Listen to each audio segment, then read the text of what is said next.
Hi, this is Joe with Building the Kingdom Network. This video is a compilation of all 6 parts of Q, the Plan to Save the World. This was done by Joe M. at Storm is Upon Us.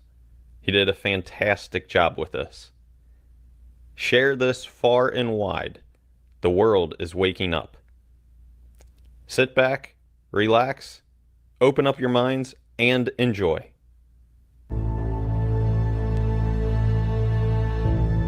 Have you ever wondered why we go to war? Or why you never seem to be able to get out of debt? Why there is poverty, division, and crime? What if I told you there was a reason for it all? What if I told you it was done on purpose? What if I told you that those who were corrupting the world, poisoning our food, and igniting conflict were themselves about to be permanently eradicated from the earth? You might think that an idealistic fantasy. Well, let me tell you a story. We acknowledge there are criminals, of course. They rob your house, they steal your phone. They can murder you too if they think they can get away with it. We have all experienced criminals in one way or another. Criminals, as we know, are those who choose personal gain over the rights of others and have no regard for the law. But here is where you need to expand your thinking. Criminals can also succeed in business and politics and can be elected as our leaders. If a criminal became the president, imagine what they could achieve.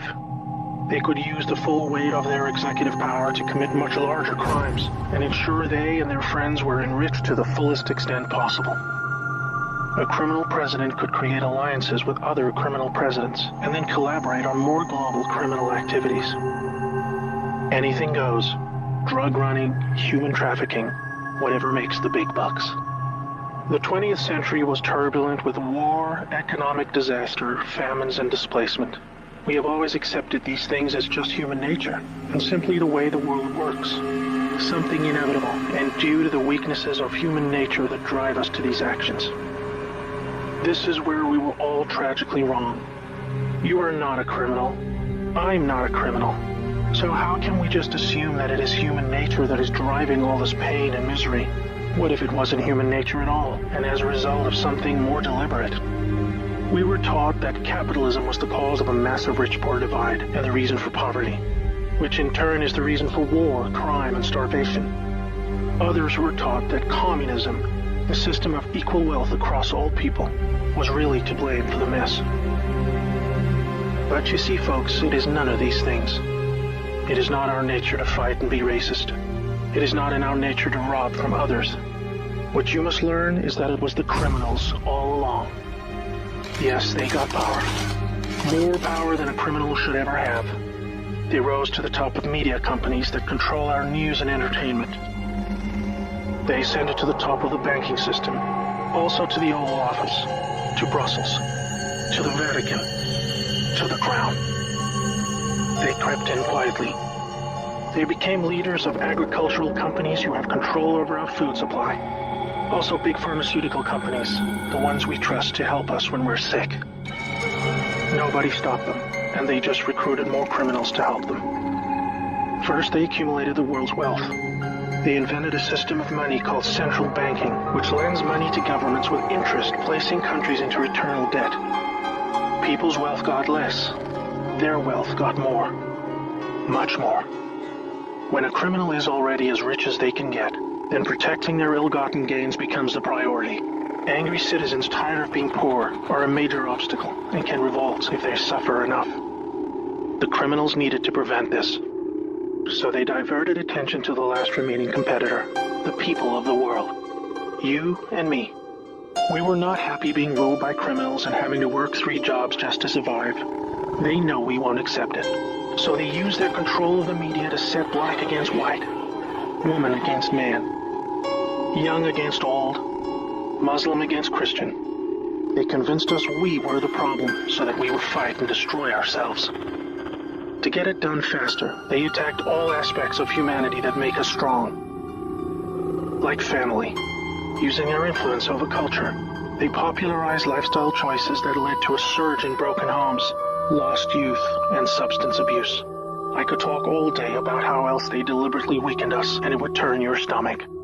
We were just trying to get on with living. So where are all the good guys? Good people just want to get married, have kids, make a living, and enjoy their liberty. Well, there were good guys. Many. One became the President of the United States in January 1961. He knew about these criminals and wanted them gone. He knew their intentions for us all, and he wanted to fight them. Sadly, he had no idea how powerful they had become. Reagan also had good intentions for the American people. He knew this criminal mafia controlled almost everything by the stage, including the powerful rogue intelligence agencies. His economic policies were promising, but the criminals needed a weak America to hold on to their power. Reagan was shown with a bullet that a growing U.S. economy and prosperous citizens were not what the criminals wanted. It was looking pretty grim for good people. Every time someone wanted to stand up and do the right thing, they got stopped. Were we ever to be freed? These criminals are also known as the Deep State, or Cabal, because of how they control things behind the scenes. Every president after Reagan was one of these Deep State criminals, and their empire got even stronger. With each bad president came new depths America and the world would sink. The world collapsed into darkness. Do you need me to tell you how? Destroyed factories, declining job numbers, sicker people, opioids, destruction of Iraq, Syria, and Yemen with pointless war, displacement of people into Europe, ISIS, terrorism, collapsed governments, poverty, and genocide. Total misery. Do you think that was inevitable? Hell no. Well, here is where things start to take a new turn. When the full picture comes to be known, it will forever be regarded as the greatest story ever told. Well, here is the top line. Some good people still held positions of power. They valued humanity and the rule of law. While the criminals discussed their game plan at the annual Bilderberg meetings, the good guys were making plans of their own. The information age was coming to change history forever. As the internet flooded into every home and appliances became smarter, and when people started carrying tracking devices, an opportunity to put an end to criminal control over the world was emerging. We became connected, trackable, and surveilled. But so did they. They became dependent, just like we did, on email, SMS, instant communication. It made crime much easier, but it also put them on a grid that, if accessed by the right people, would expose their crimes to the public and end their iron grip on us once and for all. In this new age of information, it was thought that the military should also have its own intelligence agency to focus on cybercrime and espionage. They called this the NSA, the National Security Agency. Here we had every phone call, email, and text from every device stored and archived. Whether it be someone making a doctor's appointment or the deep state setting up a massive heroin purchase from the Taliban. In the right hands, it would be enough information to expose the entire sinister criminal plot to rob us blind and wipe us out. Hold that thought. Now I need to explain the plan. The good guys were devising a plan to reclaim the world from the cabal and return it to the people. It would involve alliances with multiple countries, since the criminals had global rat lines, trade, and other infrastructure in place that would need their cooperation. It came down to two choices for America: launch a military coup to seize the government from whichever cabal puppet was in the White House at the time, or win legitimately, take control of the NSA, expose the criminals for what they are, and arrest them all. Obviously, the first option would be very troubling for the public. With people still preoccupied with cabal-engineered social issues, they would likely revolt and hurt themselves and others. No, it would have to be the latter. So they needed a candidate who could win, and who could win big. Many states like California had been so heavily inundated by criminals that even the voting machines were electronically set up to swing votes any which way. It would need to be a very decisive victory. Good patriots in the U.S. military and their global partners asked Trump to run for president so they could take back control of America legitimately without alarming the public. Trump was a good choice, obviously, because he overcame the voter fraud and won. But he was a patriot, and he was loved and admired by the public. He was not interested in joining the cabal. because they hated America and he did not agree with them on that point. As soon as he showed interest in taking power, they activated their media assets to viciously turn on him. That's when we saw the sudden hatred emerge. Even when he won, the cabal still had no idea what he was a part of and the sophisticated plan that was about to unfold against them. Shocked at their loss, they mobilized their full arsenal of intelligence, media, money, and technology to try and take back power. Their people at the top of the DOJ and FBI then put together a plan to frame Trump and have him impeached. This is where we come back to the NSA again. All messages were stored and could be used to expose this plot and prevent Trump's overthrow. An entire book will be written about the first 2 years of Trump's presidency. False flag terror attacks, down planes, missile alerts, assassination attempts. Here is the point. The world is currently experiencing a dramatic covert war of biblical proportions. Literally the fight for Earth, between the forces of good and evil. I can't put it in simpler terms, but I can say it appears the good guys are winning. The cabal had complete control over North Korea. They hijacked the Kim dynasty, took them hostage, and worked to build up a nuclear arsenal to threaten the world. Kim Jong-un suddenly embracing peace was simply because the deep state were beaten and driven out. ISIS was also destroyed in the year following Trump's win. We are all starting to see the pattern now, that enough time has passed, that our biggest global concerns are starting to recede, and peace is returning. It is all evidence that the good guys are winning the war. But we're still in the middle. While a lot is improving, it still puzzles many that most of these known criminals are still free, especially the higher-ups like Hillary Clinton, the Bushes, and Obama. That is coming in the next chapter of the story. That's why we have Q. The good guys with control over the NSA began the Q intelligence dissemination program to invoke an online grassroots movement that came to be called the Great Awakening. It started on underground internet channels and then moved to the mainstream. Q has been a fun distraction for those who follow world events and desire truth, but it is about to begin a much more important and necessary phase, keeping the public informed when the deep state war breaks out onto the surface. By this, I mean high-profile arrests. Yes, folks, the criminals I'm referring to are famous politicians, actors, singers, CEOs, and celebrities. People who have earned our trust, respect, and admiration. They have done very bad things that are all fully known and documented, and they will be severely punished. Those of us who have followed Q since the beginning will be here to help you make sense of the coming events. We are among the first to realize that our petty partisan divisions are just trivial distractions, and we are all enslaved by a hidden enemy. We realize that the problem was never capitalism or socialism, Democrat or Republican, black or white, Muslim or Christian. We know it was just very powerful criminals who had too much power. Fellow slaves, it's time to buckle your seatbelt, recognize your true enemy, and embrace a new future that we all owe to the brave patriots who risk their lives to achieve this victory against the greatest force of evil the world has ever known. May God bless America.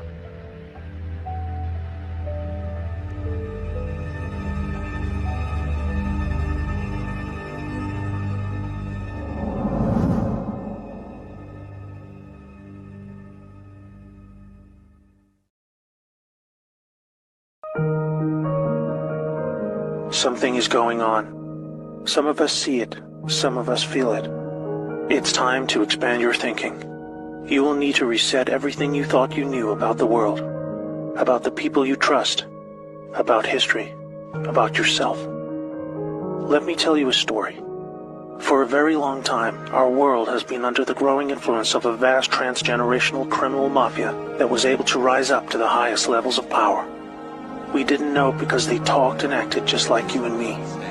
We thought we could recognize true criminals by their words and actions, but were deceived by their sophisticated speech, wealth, education, beauty, and power. Through a system of threats, blackmail, and bribery, they would come to occupy the highest levels of power in government, corporations, and education. You may know them as the deep state or cabal. Most dangerously of all, they achieve almost total influence over the media, their primary means of controlling the good people of the world who were just trying to get on with living. They use this power to slowly convince us that we were the problem, that we were a threat to each other. They used race, gender, and religion to set us apart, and rewrote history to validate these false claims. They funded both sides of wars just to crush our potential to prosper and succeed as a peace-loving and creative force of good for the world. Now, with their firm grasp on the media, we drank in their entertainment and lies as they began their final phase, the total takedown of America. We were the brightest remaining beacon of freedom and humanity's last hope. They knew that if they could take America, the rest of the world would follow. They cut deals that led us to hand over total control of the money system to a private central bank, the Federal Reserve. This made it possible to influence Washington, D.C., and most of our presidents since then were beholden to the criminals in one way or another. Things took a really bad turn when they concentrated vast power into the hands of the many civilian intelligence agencies throughout the world. They said they were there to protect us. Instead, these agencies were catastrophically weaponized to boost drug and human trafficking cartels, assassinate political opponents, undermine the military, and change regimes of foreign governments who did not want to adopt the centralized system of money control. You might think they would choose simply to remain in the shadows running their criminal activities while we carried on with our lives. But as long as there was freedom for the people to prosper, the cabal were always at risk of being discovered and shut down. There was no way to continue without a plan to eliminate all threats to their survival, even if it meant imposing a single world government under their jurisdiction, where no national identity, police force, or military could stop them. They called it globalism. Exploiting our emotions and our instincts of compassion, they found a way to justify dismantling cultures, borders, and national identity under the guise of social justice, creating false narratives of racism, colonialism, and capitalism to destabilize and ultimately collapse societies so they were no longer secure enough to reject this dark plan for the world. Where there was no history to distort, they would use wars to force a catastrophic mass migration of peoples across borders to destabilize and weaken cultural identity. When we didn't accept this, they called us intolerant and shamed us into silence. By 2008, America was in advanced stages of economic decline, with disastrous trade deals leading to widespread loss of jobs and a devastating financial crisis. The cabal had now absorbed another extensive criminal empire that was aligned with a twisted and radical form of Islam. Realizing the competition could threaten their goals, they decided to cooperate and agree to mutual terms. Now a hostile foreign enemy was able to insert a subordinate into the U.S. political system who would become the president. Saudi Prince Al-Walid bin Talal funded Obama's Harvard education and took power by proxy, picking his entire cabinet while buying vast quantities of control in our largest media companies. The Western faction of the cabal was different. It was another kind of sick altogether. A dark and deeply sinister death cult with a strong reliance on symbolism and numerology, with levels of cruelty unimaginable to all right-thinking people. The reach and scale the secret society had achieved would have sent destabilizing shockwaves across the world were it ever to be publicly exposed. They were highly skilled at living just below the surface as they worked their way into the United States presidency. With both factions of the global mafia now in control, are you ready to hear what they had planned? Make sure you're sitting down. They installed rogue operators in government. They opened back doors to leak highly classified military intel and top-secret special access programs. They cut military funding and weakened the command of generals with irrational new rules of engagement. They worked to dismantle NASA and end our supremacy in space. They infiltrated and exposed defensive military intelligence programs that reduced our ability to detect foreign and domestic threats. They used our trusted agencies to target and weaken political opponents. They relaxed our borders and enabled passage of millions of illegals and violent criminal gangs. They moved money to fund global terrorism, resulting in groups like ISIS moving to capture vast territories throughout the world. In 2016, the Cabal Alliance had hoped to retain power. If you are not yet chilled to the bone by the picture that is forming about their intentions for us all, let me tell you what was to come next. Through international climate change scams, they would have siphoned trillions of remaining wealth, eliminate the last good guys in government, and withdraw total funding from the U.S. military, handing over the responsibility of our defense to the United Nations. They would revise the Constitution to weaken our ability to fight back, ban the sale of firearms to eliminate our self-defense, insert their people into the Supreme Court, remove the Electoral College system to neuter our voting power, and totally eliminate alternative media to shield them from exposure. They instigated a covert deal to move large quantities of our uranium to their captured states in North Korea and Iran to build up a nuclear arsenal that would threaten the world. For this, they blamed Russia, a growing force of opposition to their ambitions of global control. by casting Putin as an enemy and blaming him for this illegal uranium deal. They had planned a devastating nuclear world war between America and Russia that would have exhausted the last two remaining pillars of freedom for the world, accelerating the horrific endgame that had become inevitable. This cabal miraculously lost power in 2016 when a brave operation, led by a U.S. military alliance and their global partners, were able to return power legitimately over to the light. They had a plan of their very own, one that was many decades in the making. With Donald Trump selected for the role of president, the people of America were slowly awakened to the reality of the world they live in. With so much hidden and lied about in the media channels we had come to trust for our news and entertainment, this alliance of good set into motion a sophisticated strategy of dismantling the vast network of corruption that had almost completely overcome every level of government, industry, and the legal system. They knew they had to follow the laws of the land as they were originally intended. Otherwise, they themselves would be delegitimized, even though they were just trying to free us from the silent stranglehold of tyranny that we had come to accept as normal. The panicking deep state used any remaining power they had left to try and save themselves. Each day for 2 years was a careful and meticulously planned balancing act between public perception and the job that needed to be done. Moving too fast would shock and scare a sleeping public still living in the prison of the mind that was created for them. But after all this, it appears now that not only are we winning, but we have won. The trajectory of this great storm is now radiantly clear. Now we look forward to a new future, thanks to the brave patriots who risked everything to save our world. This time for good. There is not a person alive who has experienced what a world without this darkness could be like. A world of free energy that was kept from us to force our dependency on their fossil fuel monopolies. Abolishment of income tax that was illegally imposed to pay back interest on loans taken from the cabal banking system. Released cures for our most deadly diseases. Unleashed space technologies to open frontiers we never dreamed possible. New technologies creating millions of jobs and yielding a global human renaissance the likes of which we have never seen. Fellow Americans and citizens of the world, now it is our turn to shine. Wherever we are, we will become the plan when we choose to reject what they called globalism. We recognize the words they use to bend us to their will, and we say no more. It's time to turn off the media, follow your instincts, trust yourself, and be the plan. May God bless America and the world.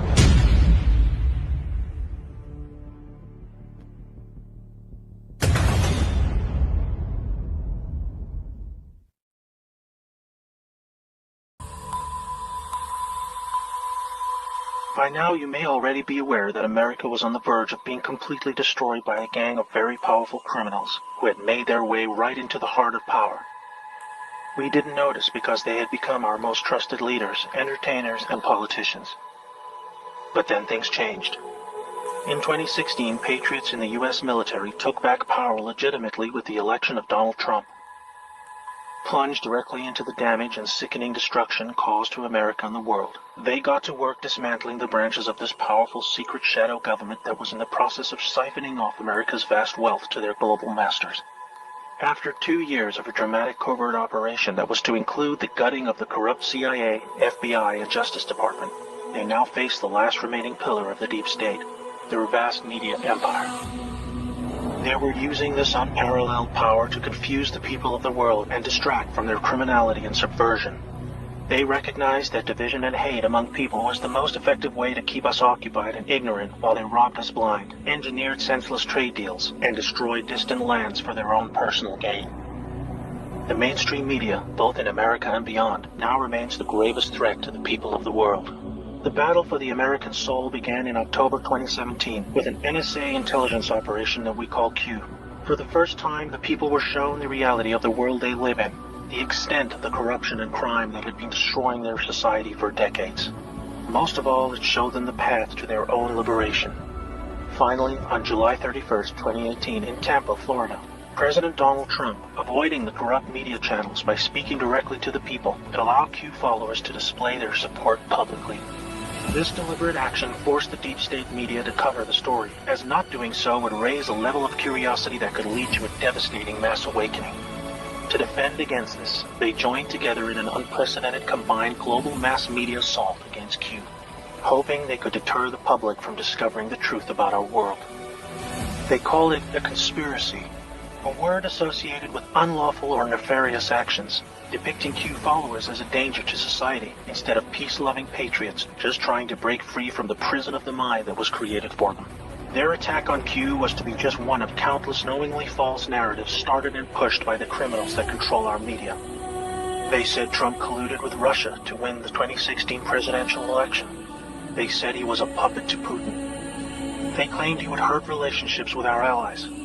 They said he would collapse the economy and the stock market. We heard he was about to go to war with North Korea. They are saying he will do the same with Iran. They even said he would destroy the whole world. These fake narratives kept on coming, and they spread them with full knowledge that they were lies meant to stop the one force that could end them for good. It's time the American people and those all over the world ask themselves what is really going on. What are the people who control our media afraid of? What are they hiding?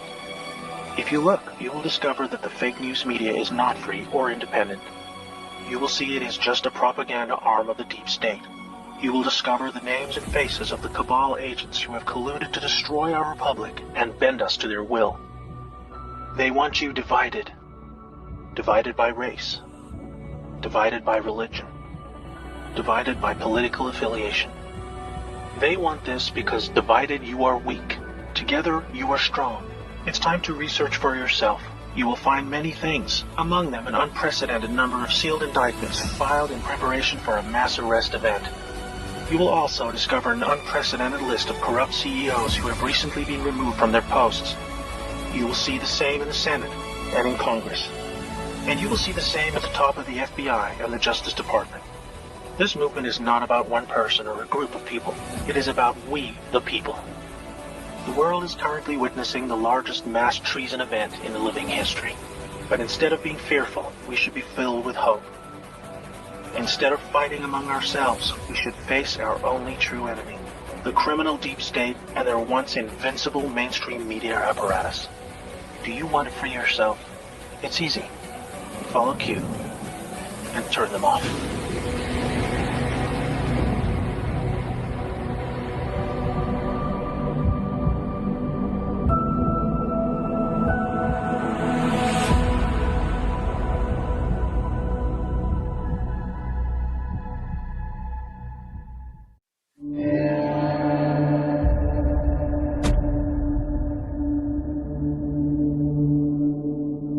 Stop what you're doing. I'm about to show you something you already suspect deep inside, but can't explain.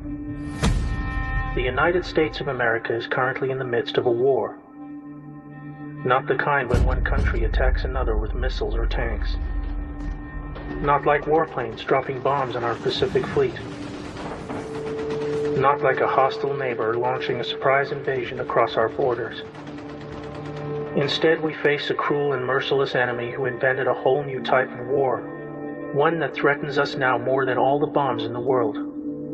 They are motivated by pure greed and inconceivable cruelty, and have been silently reversing all that is good for so long that we became lulled into a state of self-destructive compliance, while they tore us apart and robbed us blind. When patriots took back key branches of the U.S. government in 2016, a light was turned on to the vast corruption network that had infiltrated into the highest positions of power across every state. Only then did ordinary citizens begin to realize how close we had come to the end of it all. But first we must endure one last painful battle that will touch every citizen, no matter who they are. Right now, the country is being torn apart by the biggest political hoax and coordinated mass media disinformation campaign in living history. You may know it as COVID-19. Let me tell you a story. In 2015, as directed by the globalist criminal corruption network known as the Deep State, President Barack Obama authorized millions in funding for the Wuhan Institute of Virology, the location now understood to be the epicenter of the COVID-19 outbreak. The research carried out here was to provide the agent for a global biological attack on a scale never before seen, one that would be timed for release within an election year, starting the very day unsubstantiated efforts to impeach President Trump fell apart. With their base of operations in the Democrat establishment, the Deep State Shadow Corporation embarked on a coordinated irregular warfare insurgency with multiple aims, all under the cover of a global pandemic they themselves manufactured for this purpose. Enabled by their owned and controlled corporate media monopoly, they instigated a heavy-handed and unjustifiable nationwide shutdown to reverse Trump's many economic and unemployment gains, with Democrat-controlled states suffering the harshest restrictions in the country. Trump's energetic rallies were halted, hiding from view the surging nationwide passion for his galvanizing message, while Democratic presidential frontrunner Joe Biden was able to avoid interviews and debates where left-leaning voters would not be shown his obvious inability to govern, or the emerging Ukrainian bribery scandal that earned his family millions in illicit kickbacks by abusing his office. The next major advantage of the pandemic for the deep state was the case made to the public for mail-in voting, a highly insecure practice proven to be rampant with fraud, just as the public saw in one such example when a former Philadelphia judge pled guilty to stuffing ballot boxes after being paid by what he called a Democrat political consultant.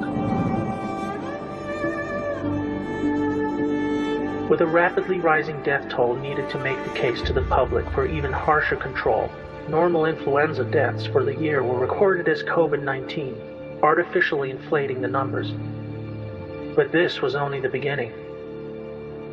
When this did not yield enough fatalities, the deep state initiated a murderous plan to defy federal guidelines and to move infected patients into nursing homes where the highest risk age group could be found in large numbers. The deep state governors of New York, New Jersey, California, Pennsylvania, and Michigan oversaw what can only be described as a genocide of our elderly loved ones, even as the quickly constructed field hospitals and medically equipped Navy ships stood mostly empty.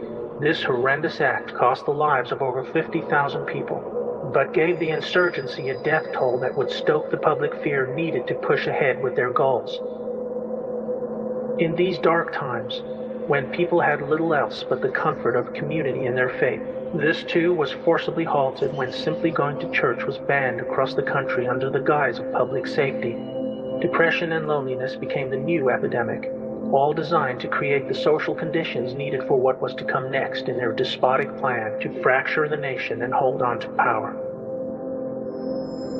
Immediately upon reports of a flattening curve and a reduction in new cases, the mysterious murder of George Floyd hit the headlines. What was presented to the public as a routine instance of racially motivated police brutality turned out to be a strange and coincidental series of events involving two men who once knew each other, working security in a nightclub.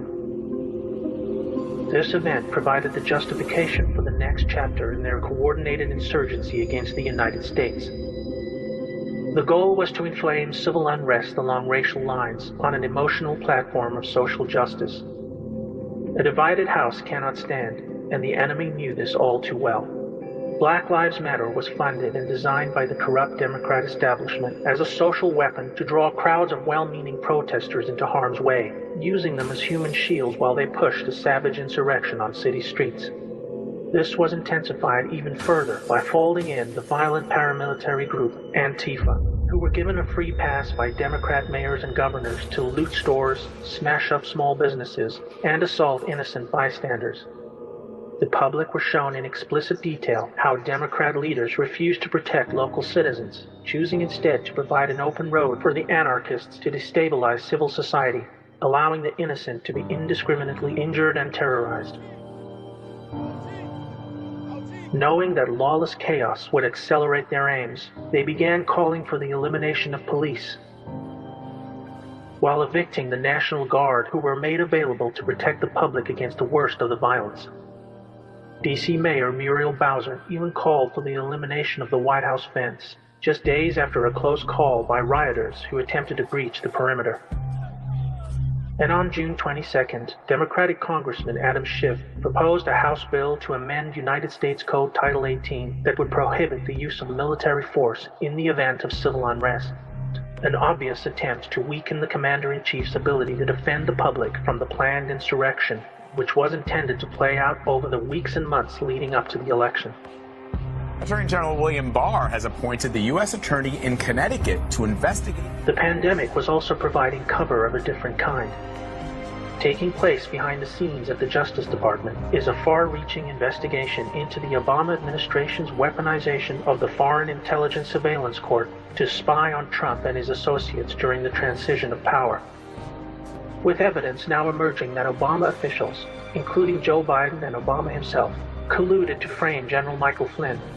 They used social distancing guidelines to halt grand juries and give witnesses the cover of health fears to avoid honoring court-ordered subpoenas. What you are witnessing is the dying breaths of a hidden enemy responsible for over a century of embedded corruption that has been slowly destroying our republic from the inside. They divided us along racial, gender, and political lines. They created reasons for us to go to war.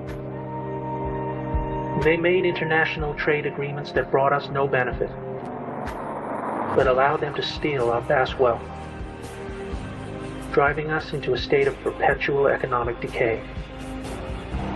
They flooded our streets with deadly drugs to manufacture a devastating epidemic of addiction and mass incarceration. And they did it all with impunity while their completely controlled mainstream media assets kept us distracted and focused on everything else except our one true enemy. The 2020 U.S. elections are like none we have ever experienced. COVID-19 is being sold as a natural event, but we see now it is an attempt by enemies of humanity to hold on to power. After November, they stand to lose it all, but they will do everything to keep the crisis alive and the people in fear. To win, we must remember what made us strong, so that true justice can finally return to what is, and always will be, the most exceptional republic ever to exist in all of human history. May God bless America.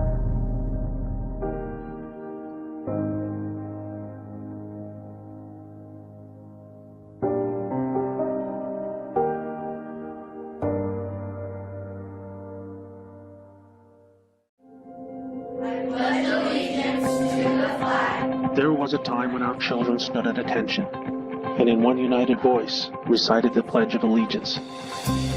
When strength and honor meant something. When standing for our flag meant something. There was a time when our history was taught with pride and respect. When respect was given to those who served, bled, and died to protect and defend our freedoms. It was when we, the people, decided our future and had a voice that was heard. We are all bound by a feeling deep inside that people in power are exploiting and abusing us while using the powerful media apparatus to pretend they're not. All we ever wanted to do was the right thing, but they kept telling us we were wrong. We started to believe them and let ourselves forget everything that once made us strong. We became weak. We elected traitors to govern us. We allowed evil to prey on us. Those who claimed to represent us gave us false hope, made false promises. The evil and corruption only grew. They invented the word globalism to advance on their agenda of tyranny undetected, using fake narratives of social justice to neuter our resolve to fight back and silence us with shame.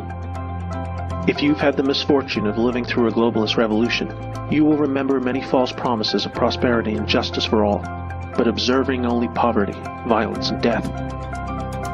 One after another, these nations were robbed of every resource the land and waters produced.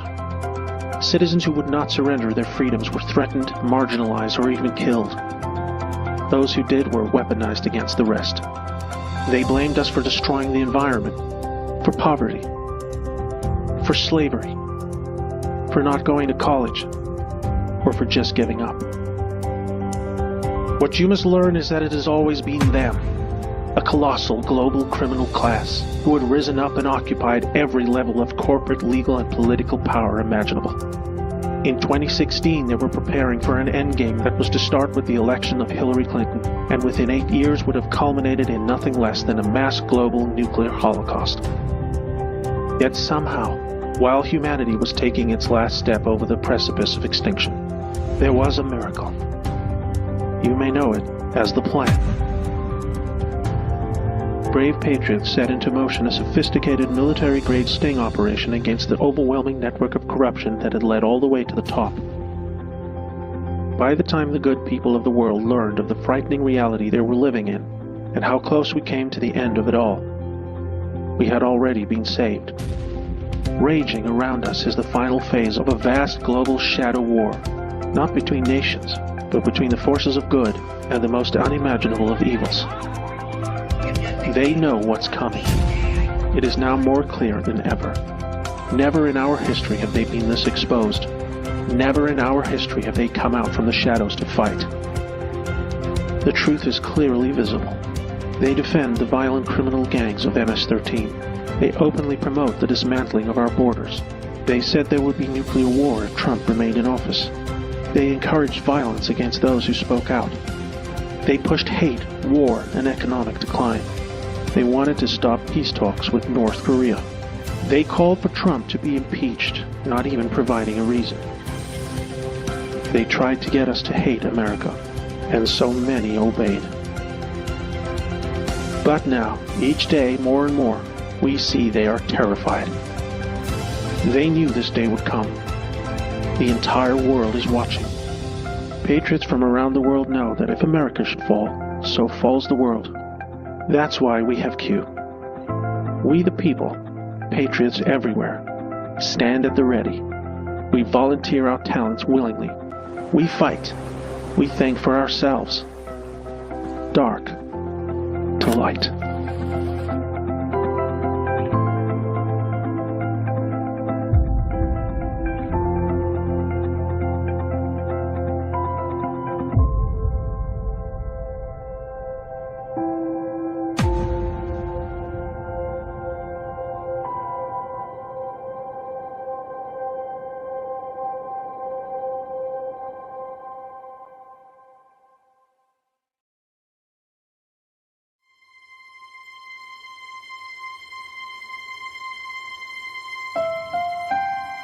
America is a land of heroes,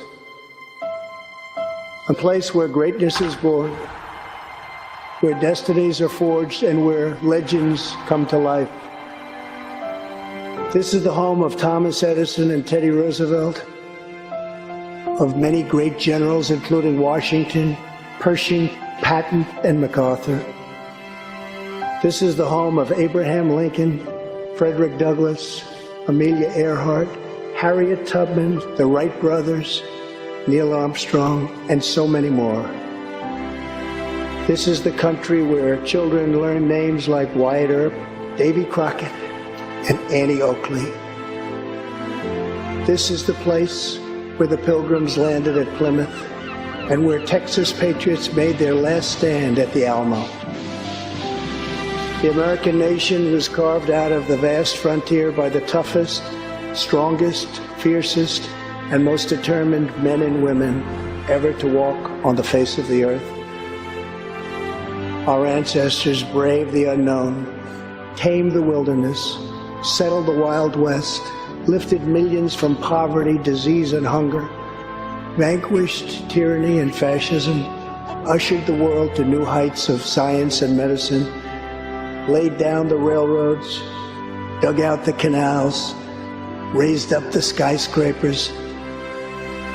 Our ancestors built the most exceptional republic ever to exist in all of human history, and we are making it greater than ever before. This is our glorious and magnificent inheritance. We are Americans. We are pioneers. We are the pathfinders. We settled the new world.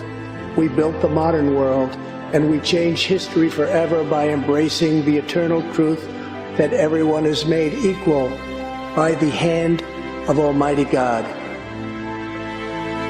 America is the place where anything can happen. America is the place where anyone can rise. And here, on this land, on this soil, on this continent, the most incredible dreams come true. This nation is our canvas, and this country is our masterpiece. We look at tomorrow and see unlimited frontiers just waiting to be explored. Our brightest discoveries are not yet known.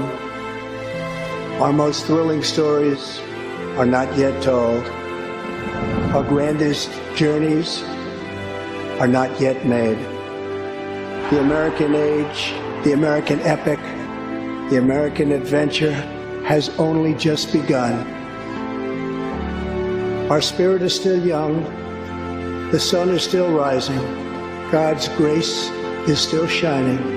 And my fellow Americans, the best is yet to come.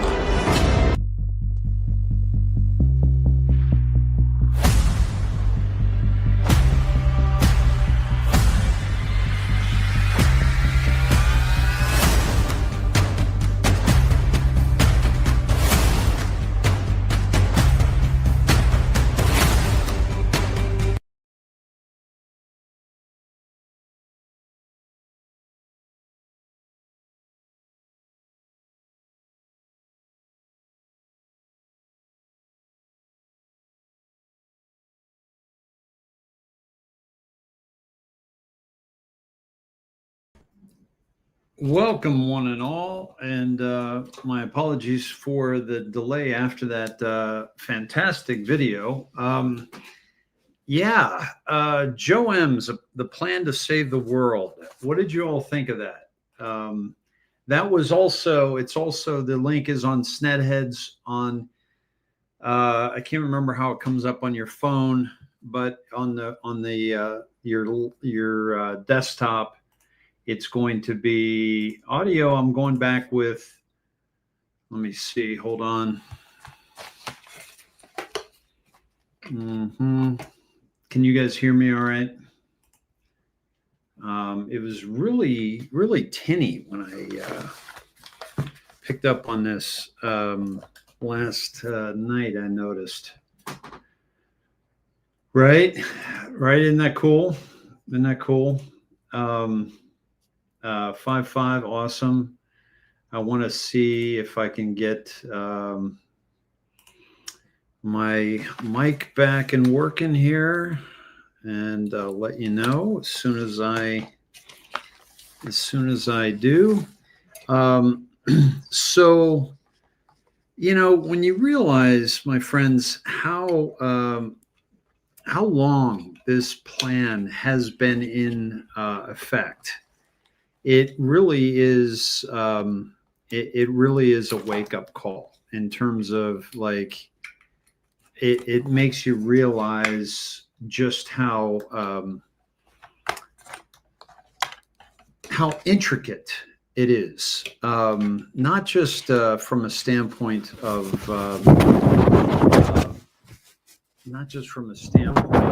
the plan itself, but even more so from a standpoint of how deeply entrenched this all was, and how necessary it was to have a foolproof plan of action that would no longer allow us to be enslaved by the very people who set up this whole operation, this whole system that has enslaved humanity. I'm still getting things back in order here. Thanks for bearing with me. It's amazing that I'm still having some difficulty with some audio stuff after so many years, but that's kind of the nature of this operation, unfortunately. So welcome, one and all. Happy Q Day. Q started 8 years ago today with the first Q drop, and it awakened a lot of us that were already kind of dialed into the problems of the world, and were already awake to everything that was happening. Not everything that was happening, but much that was happening. that we ended up being able to, see that there was somebody that was dropping information that was certainly seemed to have a level of knowledge around the happenings in the world, and also seemed to have a level of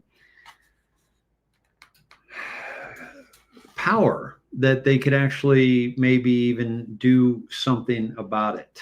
And so for those of us who had been awake for so long and had almost, if you will, lost faith that anything could happen, it was a big deal. Like, we saw these drops, and it sounded significant because it talked about the arrest of one of the main cogs in the wheel of the deep state. That was Hillary Rodham Clinton and Bill Clinton and the Clinton Foundation. So it was wonderful to, yes, and the best is yet to come. Yes. Josh Mo, welcome, and happy birthday, 17. Absolutely. Hello, Ellen. Good to see you. Norma, I just got back. My first stream to YouTube was last night. But I've been broadcasting on X and Rumble for a couple of years now. Shauna, good to see you. It's been a minute. I hope you are well. Yes, you can share anywhere. Thank you. Hold the line. Absolutely. It ain't over till it's over. Pappy Two Bears. Thank you. Yeah, perfect video for Q's birthday, right? For those not awake, these videos explain Q perfectly, Jan. Yes, I agree with you, and I just sent it to a friend of mine for his brother. I just watched that Q one last night. It's fantastic, awesome. Isn't that incredible? So that hats off to Joe M, my friends. Yeah, Tracy, I feel you. It's on a bad day, it's tough to, trust the plan, right? Because we're seeing so much that is like, what the hell? Like, why would that happen if they're in control, right? It just doesn't make sense. I'm going to share another video with you. I want to bring you kind of back home to. You're welcome, Debbie. Yeah, just so much to cry about, then pray, Catherine. Absolutely. Very powerful. Yeah. Angela, thanks. I really needed this tonight. Needed this bright light in all the darkness lately. Awesome. Epic. Yeah, always good. Good stuff. So, I wish I could repost these videos. Yes. So if you just copy the link in the top, you can repost that. So let me get to let me bring you back home to what's going on right now. Jesse Waters did a nice piece last night. I want to share that with you, and it kind of just, he does a nice job of going across all areas. And the reason I'm sharing this is because President Trump shared it on Truth. And so I'm gonna share that with you as well, because he certainly seemed to think it was important enough to share. And a lot of times, stuff he shares like that, we also want to kind of be aware of that he might be telling us something that we don't know, or he might be sending us a comm of sorts, right? So let me take you to that. Here we go. Right after this video, should be good. Can't believe the NBA is here already. the baseball playoffs, Dodgers versus Toronto. Dodgers are up 2-1 the last time I checked. And here we go.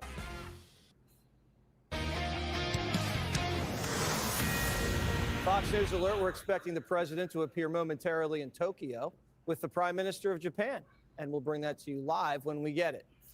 I can see why Democrats think Trump's a king, because he gets a royal welcome wherever he goes. The president touched down to a dance party in Malaysia.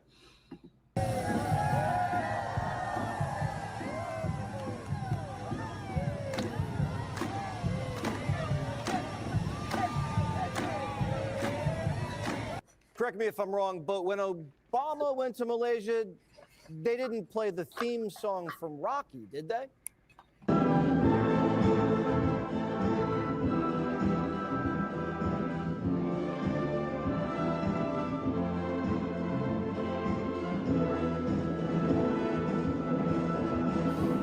The music fits because Trump's outboxed China. 47's meeting Xi Jinping in South Korea on Thursday. Round 2 might be at Mar-a-Lago. We pretty much agreed that I'll be going to China. When is that? In the earlier part of the year. Okay. And President Xi will be coming into maybe Washington or Palm Beach or someplace sometime after that. Your 401k made a lot of money today because the China trade deal's imminent. No, I think we're going to do well with China. I think we're going to have a deal with China. We meet, as you know, in South Korea with President Xi. I think we're going to have a good deal with China, and they want to make a deal, and we want to make a deal. Trump told the world to choose China or America, and the world's chosen. Japan is laying it on thick. The emperor is planning a grand dinner to honor the president, and he's inviting Japan's top tycoons. The new Japanese prime minister is even planning on buying a fleet of Ford F-150 trucks. You never saw the Ford F-150 in Tokyo until we won the trade war. She's no Shinzo Abe, but Trump says she has good taste, and that's a hot truck. Cambodia won up the Japanese. America dropped 214 tons of bombs on them during the Vietnam War. And now, guess what they want to give our president? I have nominated President Donald J. Trump for the Nobel Peace Prize. And he, like I say, peace saved life. Trump didn't show up empty-handed either. He brought a Sharpie. Now the United States is swimming in minerals. The two countries are getting along really well. Today, alongside this peace treaty, we also are signing a major trade deal with Cambodia and a very important critical minerals agreement with Thailand. Trump signed trade and mineral deals with Cambodia, Thailand, Malaysia, and Vietnam. Last week, Australia. Southeast Asia chose America, and China never saw it coming. Xi's been hoarding rare earths, but when Trump threatened to hit him with 100% tariffs on Halloween, they backed down. It looks like China is going to start buying our soybeans, sending over minerals, signing over TikTok, and we're just dropping their tariff rate to 40%. At the same time, we're doing one-on-one side deals with all their Asian neighbors. Everything's falling into place. The Europeans, the Arabs, and the East Asian nations are all on our side. China gets to save face, do a deal, and our stock market keeps hitting all-time highs. Inflation's beaten expectations, and we're winning the AI arms race. The panicans aren't panicking anymore. They're actually dressing up as Trump's reciprocal tariffs for Halloween. The left said Trump would destroy our alliances, but the entire world is rallying around him, especially after the Arab AI deal and the peace in the Middle East. Trump had to stop there to refuel, and the Emir of Qatar popped in. As soon as I found out that he's coming to refuel, I said, I'm not going to allow him to take off unless I come and say hello to him. Well, the Emir is one of the great rulers of the world, not just the Middle East. And the Prime Minister has been my friend and a friend to the world. And we've done a lot together in the last, especially in the last year. What we've done is incredible. Peace to the Middle East. We've got the Europeans to pony up on their NATO dues, and everyone's calling Trump daddy. The only unfinished business is in Latin America. That's why narco-terrorist states are getting a taste of gunboat diplomacy. We're tightening the screws around the drug lords in Maduro, and Colombia and Brazil are on notice. We're elbowing Chinese interests out of the hemisphere. I wouldn't be surprised if we saw some action in Latin America while Trump's meeting with Xi. Just a little flex while they're face to face. But you know who's mad? The ladies of The View. They're throwing around the D word. You know who told us he was going to be a dictator on day one, and damn if he isn't a dictator. All this winning has got people gossiping about a third term. There have been rumblings that Trump might run for VP in 28 and then just make Vance step down. Here's 47 on that. You'd be allowed to do that, but I wouldn't. I wouldn't do it. I think it's too cute. Too cute. As long as Trump goes to heaven, he'll be okay with just 2 terms. But the church is worried about Chuck's chances. Lord, remind our lawmakers that no gold medals are given for breaking shutdown records, but a crown of righteousness is given to those who take care of the lost. The Schumer shutdown isn't getting Palestinian Chuck into heaven. Sorry, I didn't make the rules. Trump signing dozens of peace and trade deals all around the world, and Democrats can't even do one deal to open up the government. They're still suffering from ballroom derangement syndrome. I think to really mess with him, just name it the Barack Obama ballroom, and I think that will take care of half the problem. So don't tear it down. Don't more importantly, this is a distraction. Barry had his chance to build a ballroom. Trump offered to do it for $100 million. Instead, he built a basketball court. So historic. What are these emperors and kings supposed to play horse? Tim Walz's daughter says Barry's ballroom would have been chic. If it was like the Obamas, I would be like, okay, at least what they will build will be classy. Classy? Has Timmy's little girl seen what Barack's done in Chicago? His library looks like a maximum security prison. Even the Washington Post endorsed the ballroom. Quote, the White House cannot simply be a museum to the past. Like America, it must evolve with the times to maintain its greatness. Swalwell says at the Democrat primary debate, the moderator should ask, raise your hand if you will destroy Trump's ballroom on day one. At this point, Democrats might never set another foot in the White House. The party's just a wrecking ball. Kami Mandami had a big old rally here over the weekend, and the crowd didn't hold back.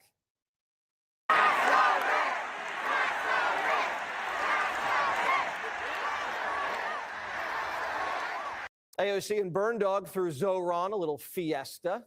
Kathy Hochul was there and thought they were chanting, "Let's go, Brandon." I thought they were saying, "Let's go, Bills." I wasn't sure. I mean, when you're up there, I heard some noise. I heard a lot of cheers. But later on, it became clear to me that there is I know there's passion for that. AOC was so juiced up, she sounded like Howard Dean. This city was built by the Irish escaping famine, Black Americans fleeing slavery and Jim Crow, Latinos seeking a better life, Native people standing for themselves, Asian Americans coming together in Queens, in Brooklyn, in the Bronx, in Manhattan, in Staten Island, in this country. That girl's definitely running for president. And the commie, he said everything is going to be free. We are going to freeze the rent for more than 2 million rent-stabilized tenants. We are going to eliminate the fare on every single bus line. We are going to create universal child care at no cost to parents. The Democrats poured millions of migrants into Manhattan. That jacked up the prices on everything, from rent to insurance to food. So the communists are just sweeping in and promising things that have never worked anytime, anywhere. But they swear they're not crazy. But we must remember, in a time such as this, we are not the crazy ones, New York City. We are not the outlandish ones, New York City. They want us to think we are crazy. We are sane. When your message is, I swear I'm not crazy, you're in trouble. And you're probably crazy. If Democrats had actually done a good job, not let the country get invaded, locked up criminals, spent trillions on windmills, the communists would have never gotten this kind of opening. They would have never gotten their foot in the door. But here we are.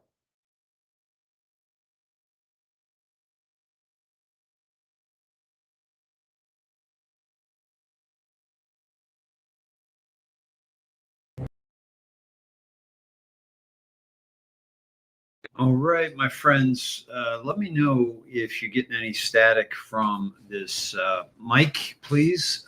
Been having some issues with it, but hopefully they're worked out. So, the thing that becomes clearer and clearer is the sheer rhetoric that we're hearing from people like AOC. Man, I'm having a lot of technical difficulty tonight. Probably more so. Must be all the Snedheads returning onto YouTube, causing all the problems. Because you guys don't know me without technical difficulties and saying things like "bear with me" and all that kind of good stuff. So yeah, so I've got I'm a little off kilter here tonight, man. Oh man. Just listening to AOC is just like, you got to be kidding me. Like it's all rhetoric, it's all race baiting, it's all this nonsense, and that is exactly, I think, for example, if I'm writing the white hat script to give to the black hats, I'm saying, please, really get after it, really go big or go home, and it's so obvious that there's no substance there. There's only this kind of placating to your audience that we saw. We saw with Hillary, we saw with Joe, we saw with Obama. Just saying what you think that audience needs to hear at the moment. And so I think this is a part of the plan. I think this is a part of the plan to open this up. Let me take you to Tulsi Gabbard. This is I've got some really good stuff to show you tonight. Some real things are really happening. Like, I mean, you're not seeing anybody in cuffs, but I guarantee you what you're seeing is the lead up to the cuffs. One of the most significant pieces of evidence that was revealed in that report we released yesterday is the fact that Russia claimed to have very, very damaging information, high-level DNC emails relating specifically to Hillary Clinton's physical and mental health, and DNC leaders questioning whether or not, if elected, she would even be capable of carrying out the duties of the presidency. Russia had this. If they wanted to swing the election for Donald Trump, they would have released it in September, October of 2016 at a pivotal time to swing momentum into Donald Trump's direction and damage Hillary Clinton's campaign. They did not do that deliberately. They understood that Hillary Clinton would likely be the inevitable president of the United States. They didn't think Trump could win, like a lot of other people. And so they were withholding this damaging information about Hillary Clinton and planning to release it in the days or weeks leading up to her expected inauguration, in order to once again sow chaos within the United States.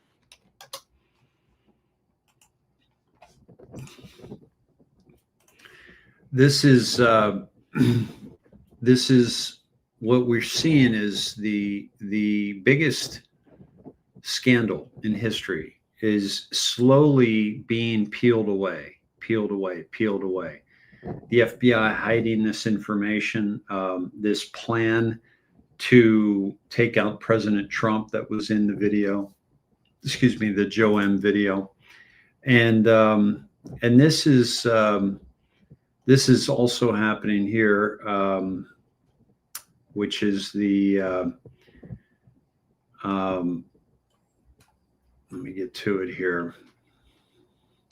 The House Judiciary is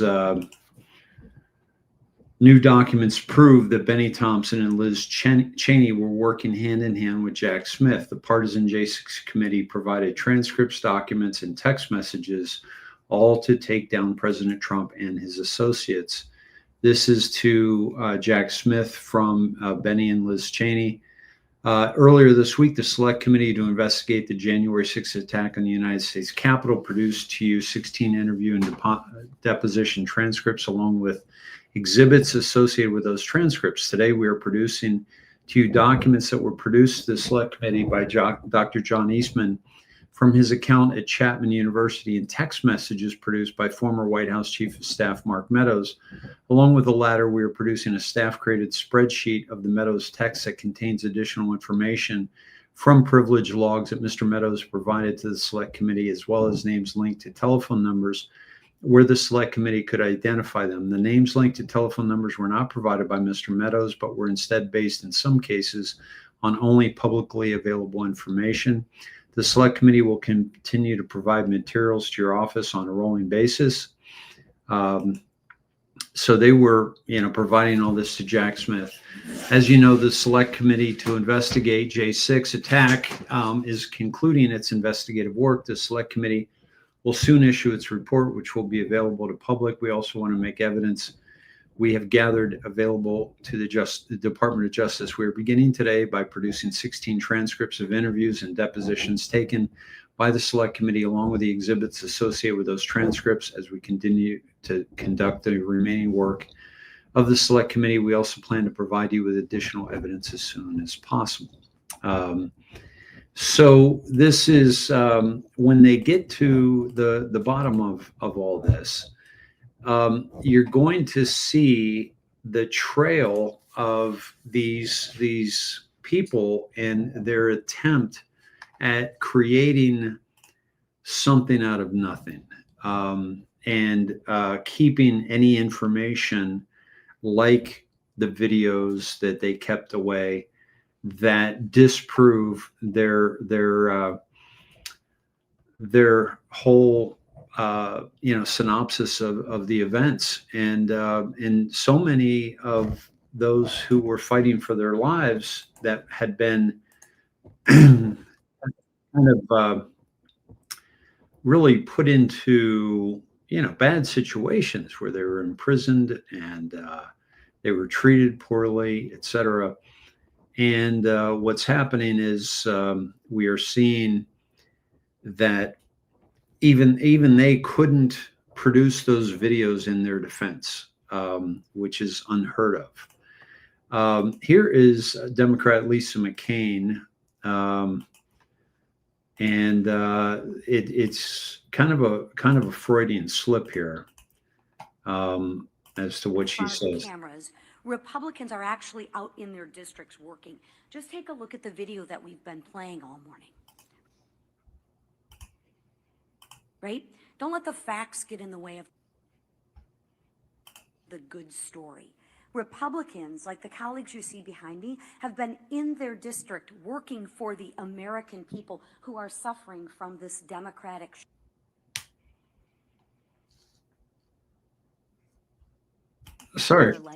shutdown. In front of the cameras, Republicans are actually out in their districts working. For some reason, this is I'm sorry, she's not a Democrat, she's a Republican. But for some reason, when I go off the page, it stopped playing. This is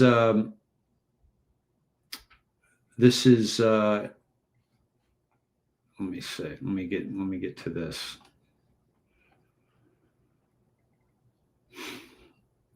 Speaking of these lawsuits, so everyone's concerned about these SNAP benefits, obviously, right? Well, Keith Ellison, the Attorney General of Minnesota, very, very corrupt individual, and Gavin Newsom in California are suing Trump. I'm suing the Trump administration to prevent them from suspending SNAP benefits. I will not allow Trump to use hungry children as bargaining chips. What a piece of shit. USDA has $1 billion contingency fund intended to keep programs like SNAP running. They must use it. USDA, I'm sorry. Meanwhile, it's the Democrats that are ceasing to come to a negotiation, come to a deal that we can, that doesn't change anything. It just, it promotes this whole narrative that the Republicans are causing this. Minnesota has fallen to a lot of the Muslim control that Q told us about, the Muslim Brotherhood infiltration into our country. And that's happening in Minnesota, in states like Minnesota and Michigan. And this is Dearborn, Michigan. I think this was this weekend.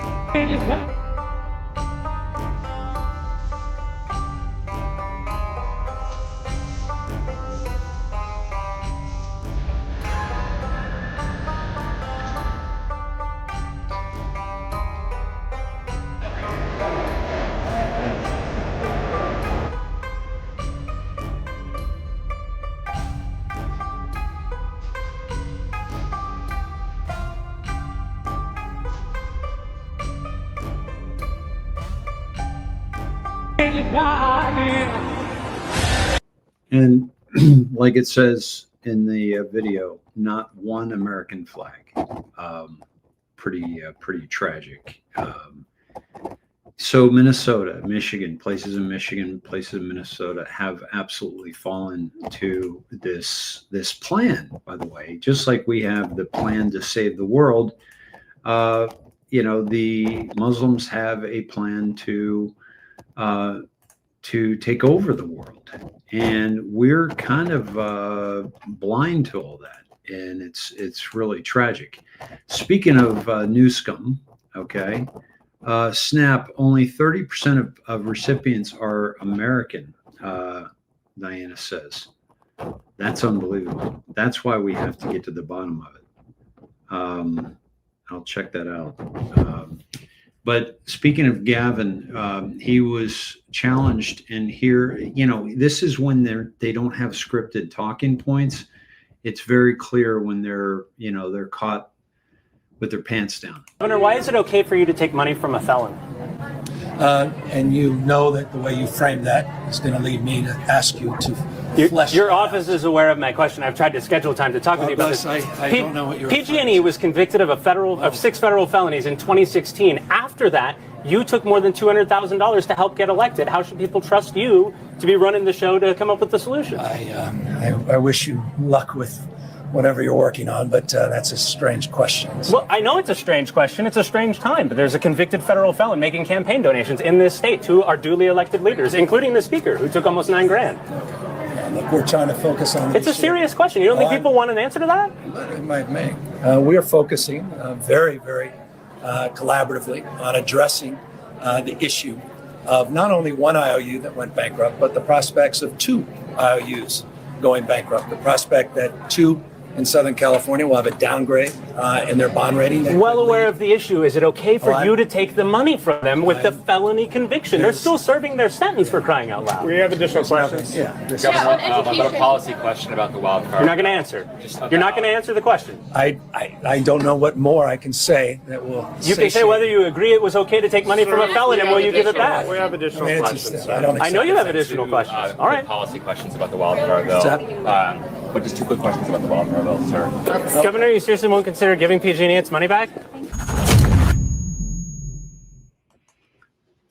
That's from Laser the Conservative. Good job questioning all that. And that's how they sidestep things. It's like when they're caught outside of their script, it's just not even an option. So very fortunate that we're getting to the the bottom of that kind of thing where they can't respond or they can't answer to things that they're claiming that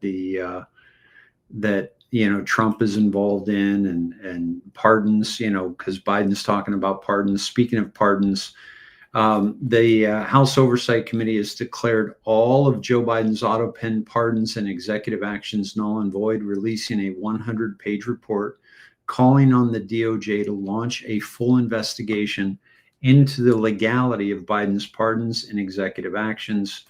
This is a video that shows all of these pardons, especially what we just discussed, the J6 committee pardon, null and void. Null and void, okay? The committee deems void all executive actions signed by the auto pen without proper corresponding contemporaneous written approval traceable to the president's own consent. And by the way, a bunch of Democrat accounts, especially doctors, saying that Trump's MRI, you only do those many MRIs tracking the severity of Alzheimer's and dementia. And I did a comment today. I said, now the Democrats are concerned about dementia after having, Joe Otto Penn in office for so many years, not questioning him at all. Pretty unbelievable, if you ask me, that they have the gall to do that. I follow an account called John Denver. It's a parody account. He's got some great info, and these pardons are now void. Hunter and James Biden, Sarah Jones Biden, Valerie Biden Owens, John Owens, Francis Biden. So all of his family, null and void. Fauci, okay, Mark Milley, Benny Thompson and Liz Cheney, who I just showed you those letters from. Zoe Lofgren, Adam Schiff, who was, pushing the J6 big time, and also the Russia collusion. So his pardon is now null and void. Again, this reads to me like a White House script. Like, why would they let that happen? As if they didn't know, they thought they were going to keep office with Kamala, but that was ridiculous. Jamie Raskin, who was on the J6, Kinzinger J6. Let's see. So many. Let's see what else pops out at me. Yeah, a lot of these I don't even know. These are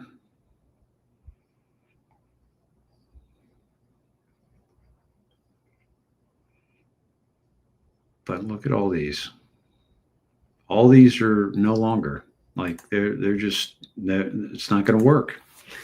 They're not going to get off from this absolute treason that was created against President Trump and patriots everywhere.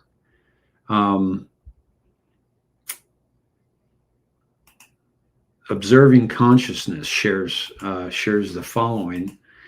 Boom. Fraud vitiates everything it touches. When authority is exercised through deception, the outcome is void. If Biden was not the one directing the orders, then the orders were unlawful. This reaches every corner of the Biden term, like executive orders, agency rules that controlled speech, medicine, schooling, farming, and fuel, DOJ directives that targeted political opponents and protected allies, foreign aid packages and security agreements, regulatory frameworks that shifted money, power, and public behavior at scale. Even appointments and certifications issued under that chain of false authority stand subject to review, such as SCOTUS's appointment of Brown, of Ketanji Jackson Brown. So is his Supreme Court nominee, is she going to be kicked off the court? She should be, because she's shown herself to be absolutely inept at that role. Amy Coney Barrett called her out. Who else? Justice Thomas called her out. nonsense. Yeah. So listen to President Trump. This is from Dr. C. And it's listen for the word sovereign. Nothing can stop what is coming. This is President Trump on the USS George Washington, Yokosuka Naval Base, speaking to the American troops there. The sailors in this ship sacrificed so much for our country and the president, and I will tell you, the president standing right up here loves you. I respect you and I love you. And I'm giving everything I have to make sure that when you get home, you find an America that is safe and proud and sovereign and free. The sailors in this ship sacrificed so much for our country. Sovereign and free. An America that is safe and proud and sovereign and free. Safe and proud and sovereign and free. And the only way we're going to get there is if we take care of our very unsafe cities. And that's exactly what President Trump is doing. So let's shift to Israel and Gaza. Speaking of safe and free, new evidence reveals Netanyahu's relentless efforts to block hostage deal, report shows. Torpedo the Deal, Israel's Channel 12 News exclusive report, features new documents and previously unheard conversations showing Netanyahu's efforts to sabotage any hostage deal. Now, you and I both know that the problem with the situation in Israel is the fact that Netanyahu doesn't want a ceasefire because he wants to take over, all of Gaza, and he wants to avoid his trial. I posted today on X, can't we have a ceasefire until after Netanyahu's trial for what do you call it?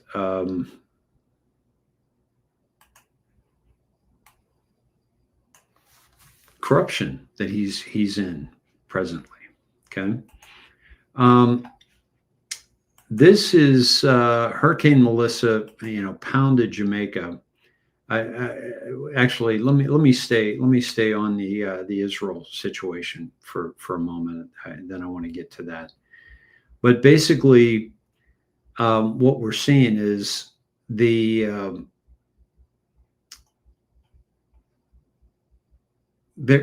Israel's thinking about getting off the ceasefire and going after Hamas. And so what do we see today? But we see this story pop up where Hamas opens fire on Israeli troops in Rafah, violating the ceasefire, according to Israeli military official. So we're going to take their word for it. If Hamas is dumb enough to open fire, who would be if you kill 2 IDF soldiers and they bomb you until they kill 97 Palestinians, who would be dumb enough to do this? Well, it's not a thing of dumb enough, but I showed you last week that there's a gang, the Sopranos of Gaza, a clan in Gaza, that the Dogmoosh clan, and it's like 10,000 family members. It's a gang. And the reason why Hamas killed them and beheaded some of them in front of a large crowd last week was because they were working with the IDF. And they found out that they were working with the IDF. And so they were creating situations that would allow the IDF to retaliate. And so that's something that we definitely have to keep in mind when we're seeing these types of events happen. And of course, this, I told you this would happen. And I also felt that this is a white hat script in the sense that it's showing the world that Israel is no longer to be trusted. And I think that that's a very, very important message that we get before it's too late, and that we get a real handle on, so that we don't continue to make these mistakes by giving all this money to places. This is a post from Rafat in Gaza. Ceasefire. What usually happens in occupied Palestine is that Palestinians cease and Israel fires. Yeah, that's definitely been the case across the board so far. And it's the world is not stupid, right? The world is not stupid, and we know that they want this war, that we know they want that occupation, and they are using the Bible to do it. That's what's such a major problem here, is that they're using the book, supposedly the Word of God, to stomp out human rights. And the Christians are all for it. The Christians are all for it. By the way, this is Dr. Ain Soya Ahmed. This is a terrorist cult, the only democracy in the Middle East. Though it claims statehood, it possesses none of the qualities that define a legitimate state.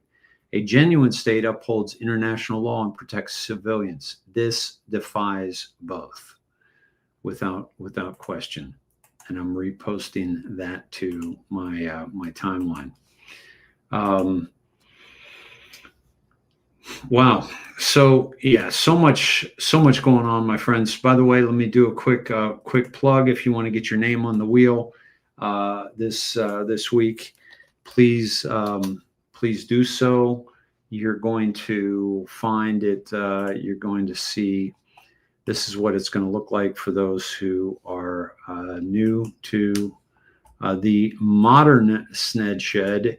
It's going to look like this, and you're going to have your full names across here as it spins around. I haven't loaded those yet. We didn't get any donations last night. We got one today.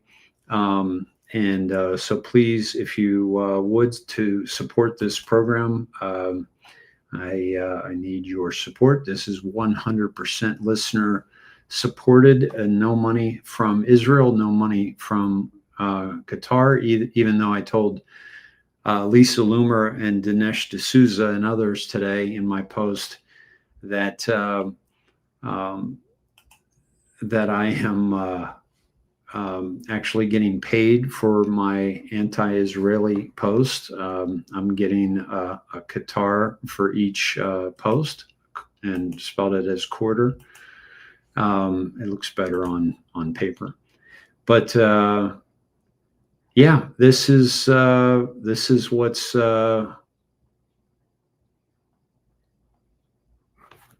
what we're doing, and you'll get a free year membership to snedheads.com worth $170 and a free t-shirt.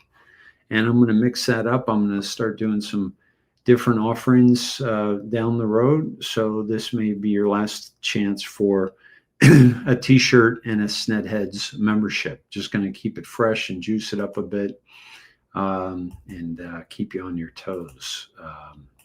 So thank you, all of you who are sharing this out.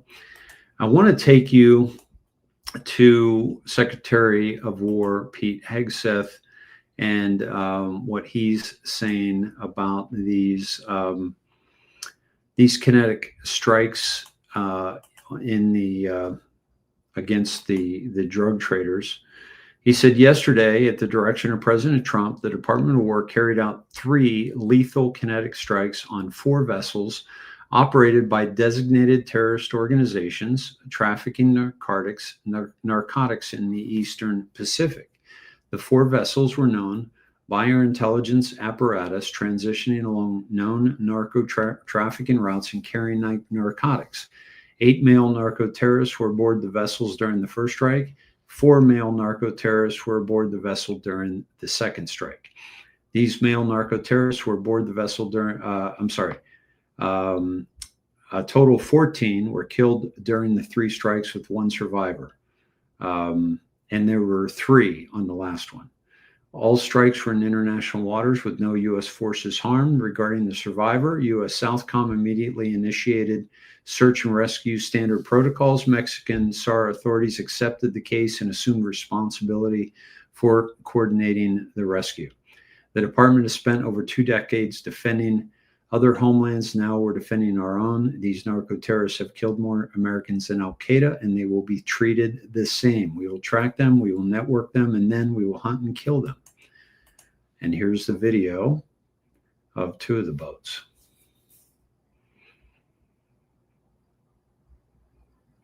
Now, can you imagine being a drug trader, trafficker, and you're seeing these videos, and you look out at your boat, and yeah, it looks like possibly 4 boats total, because there's 2 here. 2 that are gone. This one that's gone. And then this one that's gone. That looks like it's got a lot of drugs on it.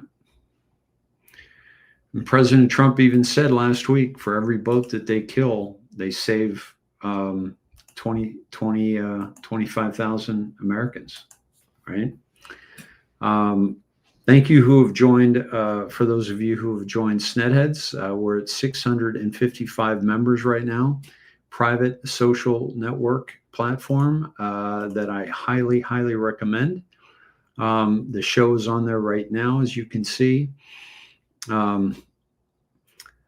Check this out from Diana. Only 18.7% of EBT or food stamp recipients are American. That's unbelievable. Let that sink in. 81.3% of people getting free food from the government in this country are not American citizens. We are subsidizing foreigners on the taxpayers' dime. Let's cut 83.3% of EBT tomorrow. Wow. Who's getting their EBT cut? Afghanis, 45%, Somali, 42%, Iraqi, 34%, Dominican, 34%, Caribbean, 28%, Native American, 27%, Puerto Rican, 27%, Cuban, 25%, Black, 24%, Arab, 24%, Cambodian, 23%, Haitian, 23%, Pacific Islander, 21%, Honduran, Armenian, Bangladesh, Moroccan, Mexican, Guatemalan, Nicaraguan, Ethiopian. Folks, we're paying for all these people. And they're going to come in and they're going to act the way they do. The Somalis in Minnesota, the Afghans in Michigan. Again, folks, I think we're watching a white hat script here play out, because it doesn't make sense to me that the Democrats don't or haven't at least agreed to a deal to fund these types of resources that are so important for so many, especially their constituents. I think they would do almost anything. Certainly they're trying to blame the Republicans, but I think they would do almost anything to keep these SNAP benefits going. We still have a few days before they drop. But what's coming to light is, who's actually receiving these SNAP benefits, and man, oh man, is it it's a pretty big deal, right? That's a pretty big deal, because this is they're not gonna continue this. They're not going to be able to continue this. Okay. In devoting the Elon reposted. I love it when Elon reposts, because you're going to get 1 million+ views.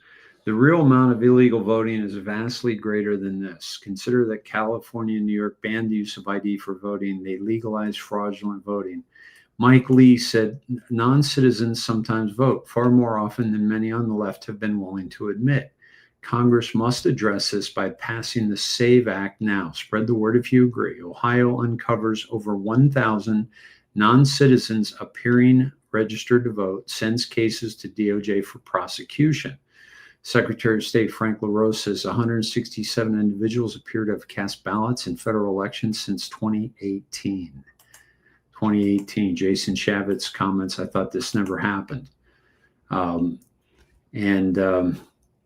Meanwhile, by the way, we still have Tina Peters still locked up, which is absolutely atrocious. So please say a prayer for Tina Peters and that she gets released. And Vandersteel did a post. Federal Judge Scott Varhalik stated he wanted to rule on Tina's case within 1 week because he did not want her to suffer one more day in prison if she should not be there. It has now been 11 days since the hearing, and there has been no ruling yet. Let us continue to pray daily that our Heavenly Father will lift up, anoint, comfort, advise, and protect Judge Varhalik as he faces this legally complex decision. May God grant him clarity, courage, and divine wisdom as he discerns how to rule justly. Yeah, we need to get Tina Peters out of prison. That is just an atrocity that has happened. What a sad state of affairs that the person who uncovered the corruption in this whole thing is actually, and so much of the corruption is actually behind bars, right? It's absolutely tragic. I want to take you down to Texas here with Ken Paxton. Some really, really good news with the Attorney General here in Texas, Ken Paxton.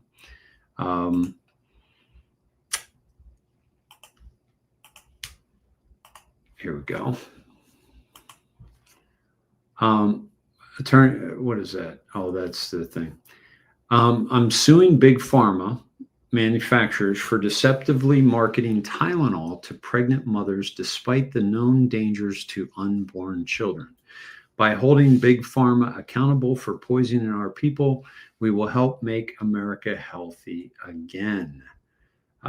So kind of on the heels of President Trump's comments about Tylenol a couple weeks ago.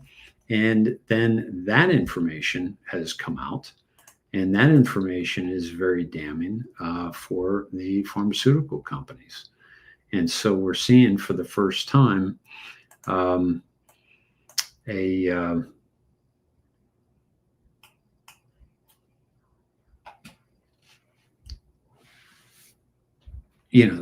the first time, it's almost like when President Trump says it, it becomes reality. And we've seen in the past where President Trump has,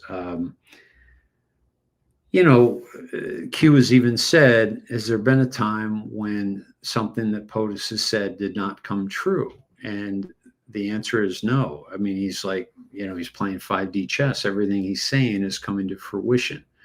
And so when he, weeks ago, when he says that we're the whole Tylenol thing with Bobby, and now we're seeing the states start to file lawsuits against these pharmaceutical companies.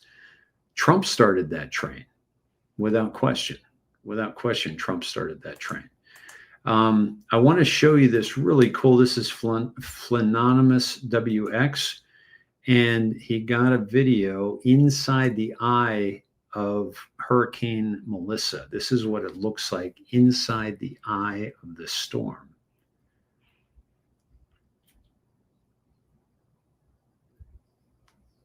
Is that incredible? Now, this is also, I got this from Don McCrae, and he hasn't been very reliable with his content. So I hope that that is indeed, accurate, right? Okay. Let me see. This is Adam Shifty Schiff. James Woods says that this whole video is pure gold. Adam Schiff clinging to the last shreds of a Democrat conspiracy that has backfired horribly. Eric Schmidt then points out Schiff's biggest nightmare. And instead of preventing partisan weaponization, your department has engaged in a brazenly political prosecution at the president's explicit direction. The department has become President Trump's personal sword and shield to go after his ever-growing list of political enemies and to protect himself, his allies, and associates. I have to say, I am struck by the degree of the cognitive dissonance that I hear on the other side. It really is. I mean, I'm used to sort of the political debates and arguing in court and all those sorts of things. But to hear the other side of the dais talk about weaponization is truly shocking, given what we know now. And I thought what I might do is just tell a story. And these are 100% facts. Hillary Clinton, concerned about her email scandal, works with a Soros organization to cook up this Russiagate nonsense. They feed it to the intelligence agencies. And they spy, under Barack Obama's presidency, they spy on the political opponent, the Republican, running against Hillary Clinton. He gets elected. They continue the operation. And they launder this intelligence into stuff that was meant to, by the FBI and the CIA, to sideline a presidency of a duly elected president of the United States of America, to sideline him. And that continued. You heard even some people on this committee further that nonsense for 4 years. And then the FBI is involved with pre-bunking the Hunter Biden laptop story because they didn't want him to get elected again. So they pre-bunked the Hunter Biden laptop story. The American people should have been allowed to make their own judgments from that. They weren't, because the FBI called it a Russian hack and leak operation. They were meeting with social media companies every month and every week, telling them that the laptop that they knew, that they had verified in November of 2019, they knew was real and knew was his, said it was Russian disinformation. We've heard that before. And then, after Joe Biden comes in, 3 days in, they start a censorship campaign against the country, anybody who's a conservative. And now we also know that the FBI was weaponized in this Arctic frost investigation that tapped the phones of sitting U.S. senators. And also, the Republican Attorneys General Association, so let's pull in 2 more U.S. senators, Ashley Moody and myself, who were on the executive committee at that time. Charlie Kirk, political organizations they didn't agree with. This is not in the Soviet Union in the 1980s. This is in the United States of America in the last few years. And then, when they thought President Trump was on the run and there's no way people would elect him, and then he announces he's running for president, 3 days later, Jack Smith's appointed to get Trump. Fani Willis brings charges against President Trump, and the assistant prosecutor meets with the White House counsel's office. Why would that happen? Then you have Alvin Bragg bring his charges. The number 3 person at DOJ goes to work for him to get Trump. All in the United States of America. This continued. And Senator Hawley asked the question, wrote it down, what is happening in this country? And I hope that MSNBC is still broadcasting this, because I'm sure their viewership hasn't heard this story that's gone on for 10 years. The truth is, they never forgave President Trump for coming down the escalator at all. They didn't like him. They didn't like the disruption. And they've spent the better part of a decade not just going after him, but demonizing half the country as fascists and Nazis and threats to democracy. And they have fueled this division in their inability to accept the fact that half of the country isn't deplorables, as Hillary Clinton called her, bitter clingers, as Barack Obama called them, or trash, as Joe Biden called them. That they rose up and they sat in their own jury box and they saw all this stuff play out over a decade and they rejected it.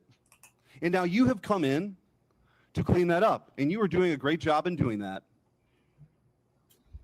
And let me make this clear. There is a big difference between what happened under the Biden regime and the weaponization and then holding those people accountable. That is not weaponization.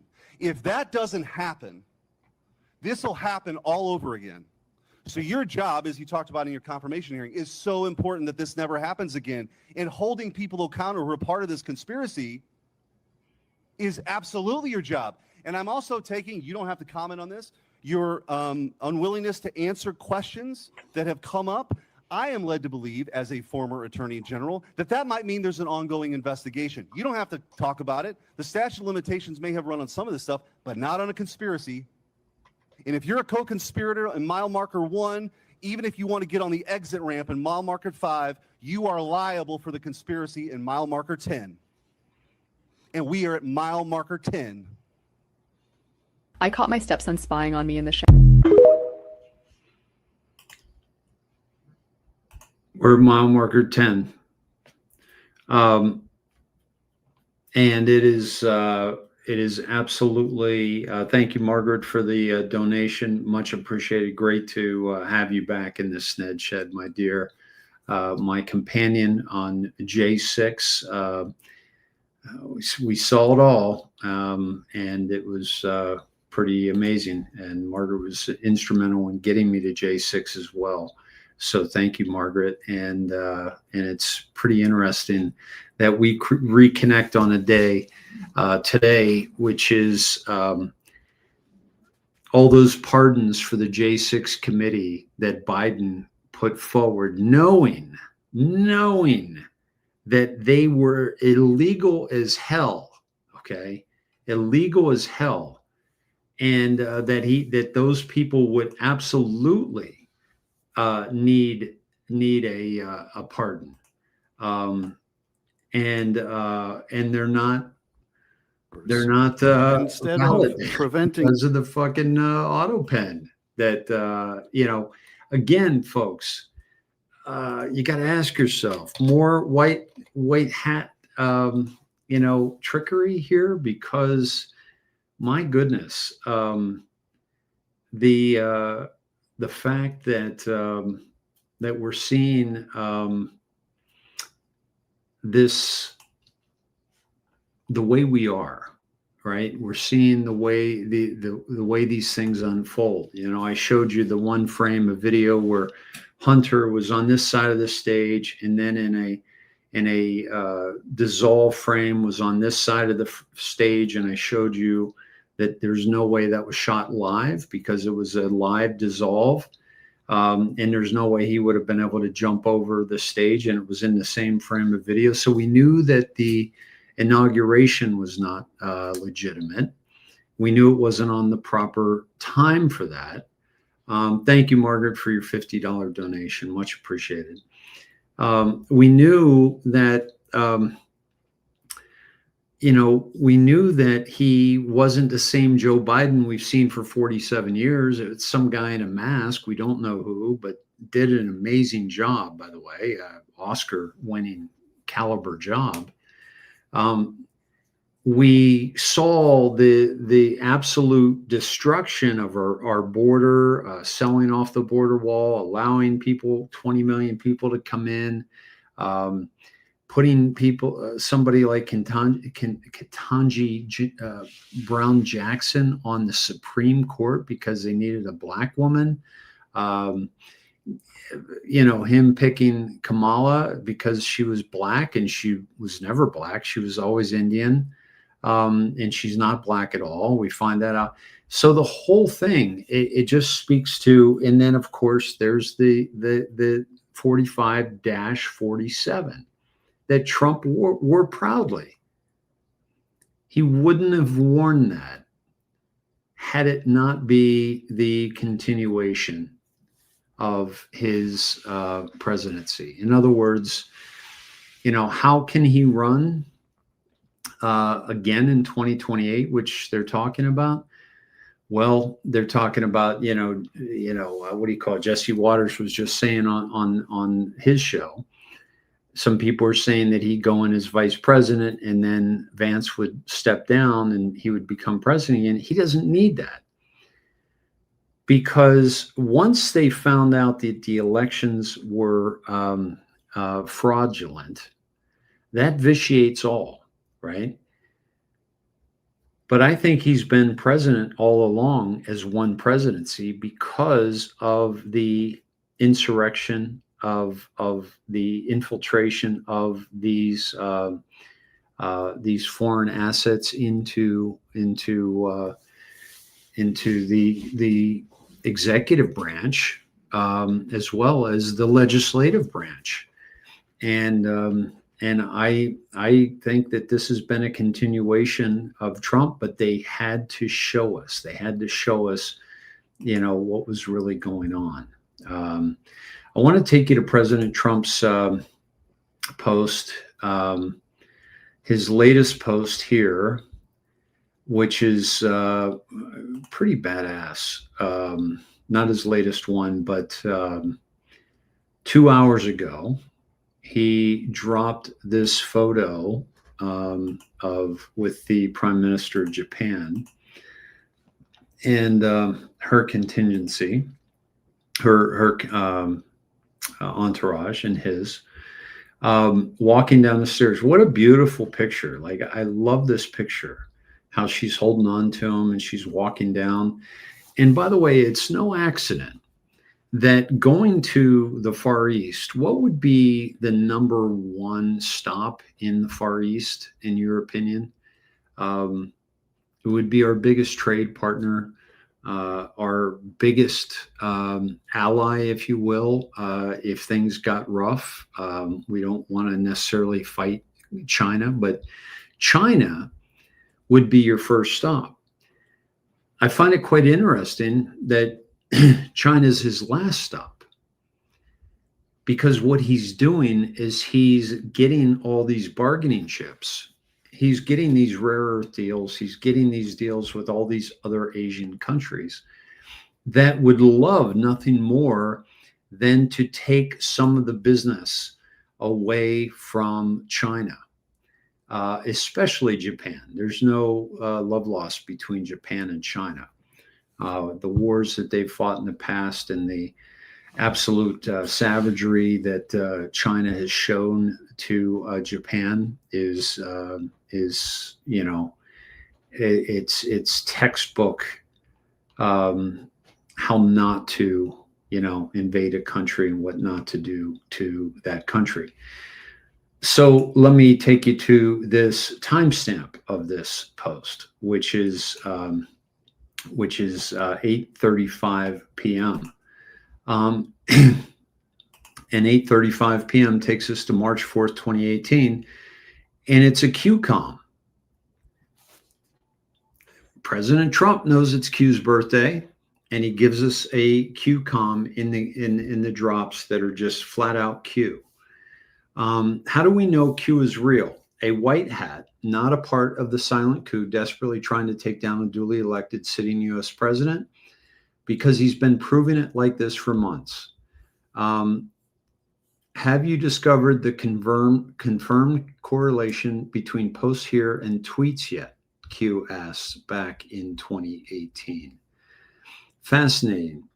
On January 13th, Q asked if we trusted the chain of command. Do you trust the chain of command? We are fighting for life. We are fighting for good. We are at war and that's the information war, especially on Twitter. Not everything will be clean. Scare, necessary event. Still awaiting that. Do you trust the U.S. military? Do you trust the chain of command? Have faith. We are in control. Patriots, Patriots Day, have faith. You were chosen for a reason. You are being provided the highest level of intel to ever be dropped publicly in the history of the world. Use it. Protect and comfort those around you. Where we go one, we go all. Q. Now, people that call us Q-tards, I call us QAnon, call us conspiracy, the whole bit. I want you all to know this. They're using the same talking points and the same lack of evidence to discredit Q as the mainstream media is doing. There were two entities that were attacked more than anybody in the history of our media. One was President Donald Trump. Two was Q, which they dubbed QAnon, which is, you know, there's Q and then there are Anons. Now, there are a lot of fake Anons that pretended to, you know, be Q. Charlie Ward pretended that he talked to Q, which never happened. Simon Parks pretended to talk to Q, never happened. You know, many people thought that JFK Jr. was involved with Q, and Juan Savin pretended to be JFK Jr. Then you had -48 and that other guy, I can't remember his name, that got into the whole JFK Jr. thing and took people to Dallas and said that JFK and JFK Jr. were going to reappear in Daly Square. And obviously they never came. Mike Penny. So a lot of these fake Anons. Last night I had my No Outside Comms shirt, which told me any of these clowns that are claiming to Phil Godlewski claimed to be a part of Q. He said that some of the Q drops were written by him and about him, which was absolutely not true. So people are still watching these people, by the way. And the awakening will be complete not when people stop watching CNN and MSNBC. It'll be complete when people stop watching those clowns, okay? Go deep inside the war on violent extremism with Chain of Command premiering tonight at 9 p.m. I remember when all this happened. So the Department of Defense tweeted about National Geographic's airing of Chain of Command. There just happened to be a coffee mug in the show with the letter Q. Do you remember that? So many comms, and then you have "We are everywhere." Q saying that. That was President Trump's post 2 hours ago to lead us into that place and kind of give a shout out, if you will, to Q, to Q's birthday. And I'm very, very grateful for that. I'm very grateful for Q. And again, for those who are dismissing Q, it's almost like dismissing the Bible. There's facts in the Bible. There's evidence in the Bible. There's things that are very beneficial to humanity in the Bible.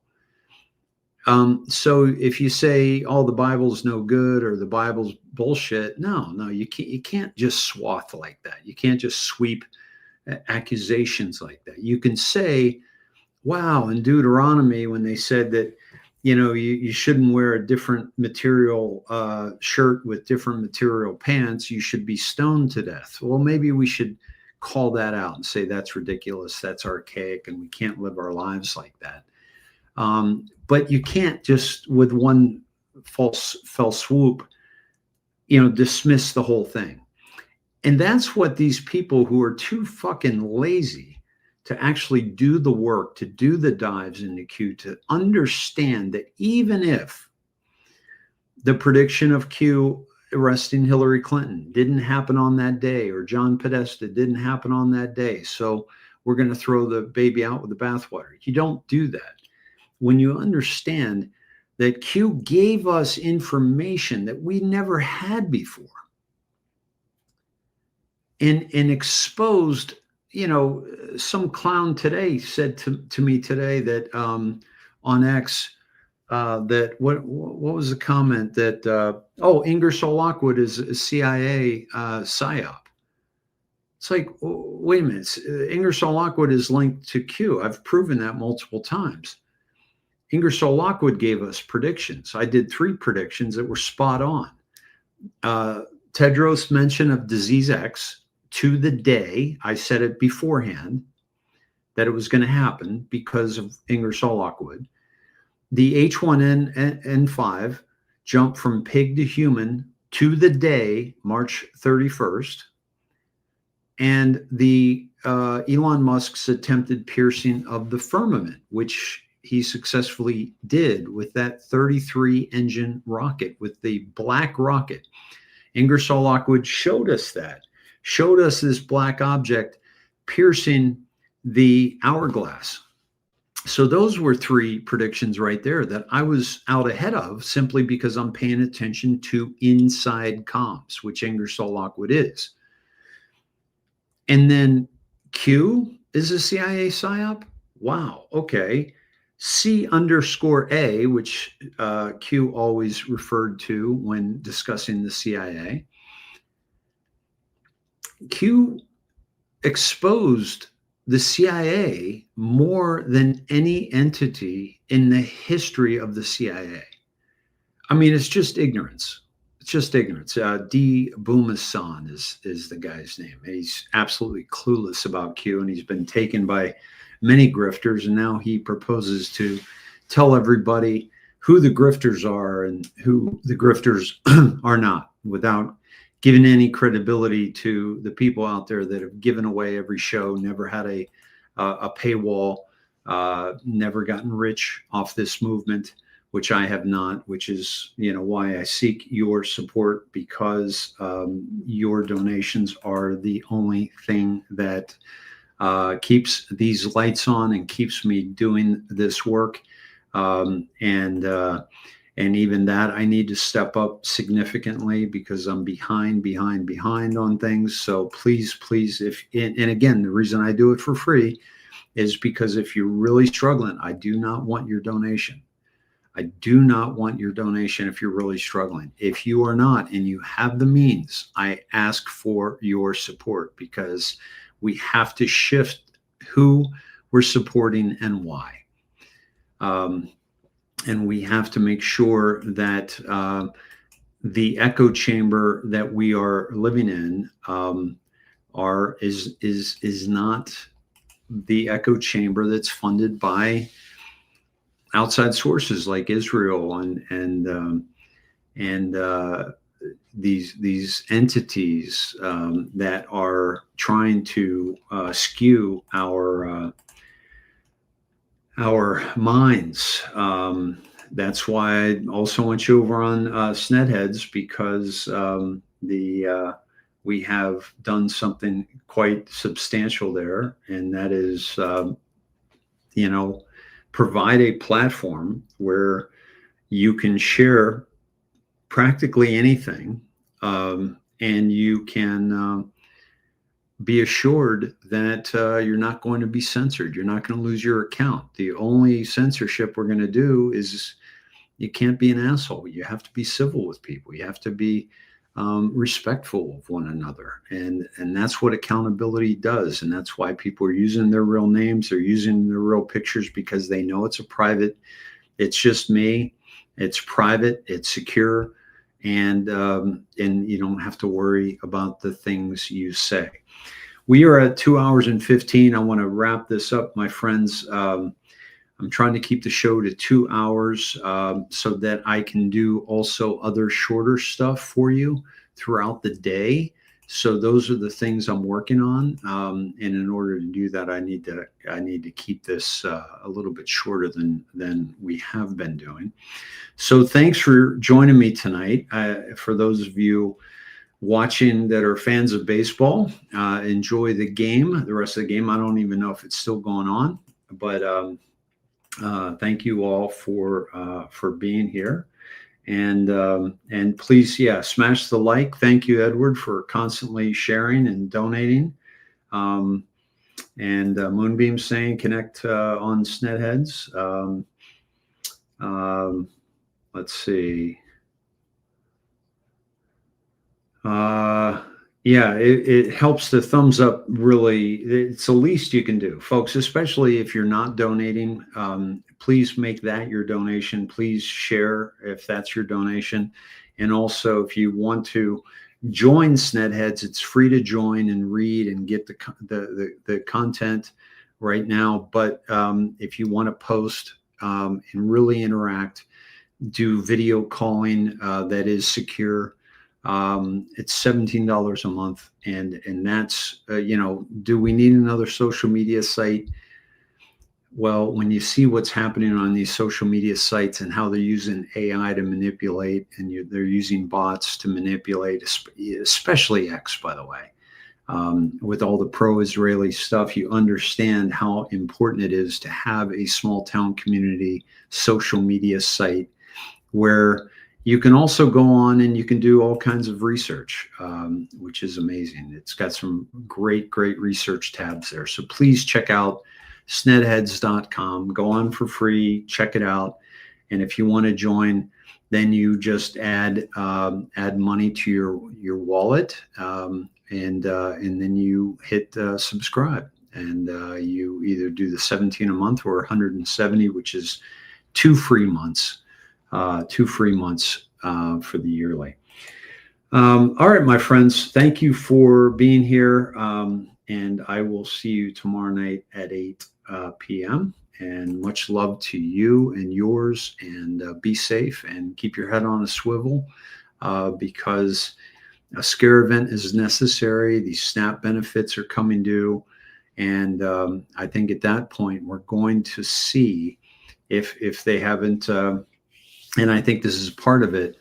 I think the reaction to the SNAP benefits being cut off, we're going to see a lot of these migrants in the streets. And I think this is going to be the call for the Insurrection Act by President Trump. So be on the lookout for that. Much love, everyone, and good night.